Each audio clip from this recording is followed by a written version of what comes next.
Il collega, a seguito di questa aggressione, è stato colpito con un colpo contundente alla testa, messo dentro un asciugamano usata a mo' di fionda, proprio è stato tipo guerriglia.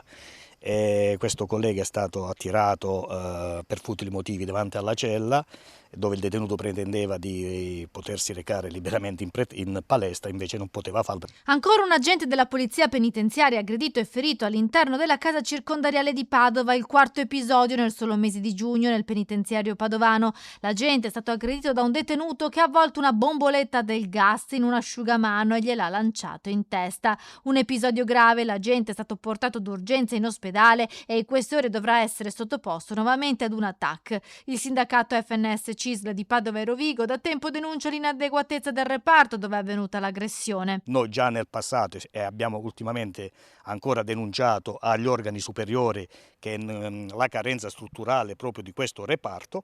Ultimamente c'è stata un'ispezione da parte del Visa, quindi dei tecnici preposti dell'amministrazione, dove hanno dato, tra virgolette, ragione a quanto da noi denunciato, però ad oggi non è stato fatto niente. La casa circondariale è sovraffollata, denunciano da tempo i sindacati, una situazione che va ancora più in emergenza d'estate. I numeri attuali viaggiamo mediamente, abbiamo una forbice dei 230, abbiamo toccato anche i 271 detenuti, a fronte di una capienza ottimale stimato dal Dipartimento dell'Amministrazione Penitenziaria in 188 posti. Servono anche rinforzi tra gli agenti. Un aumento di organico, almeno non dico tanto, di una cinquantina di unità per portare alla pianta organica ottimale la casa circondariale di Padova, che al giorno d'oggi mi preme sempre ricordare ogni volta, è un istituto dove dovrebbe accogliere solamente detenuti in attesa di giudizio, ma ci ritroviamo a gestire ad oggi, su una popolazione di circa 230 detenuti, ad oggi,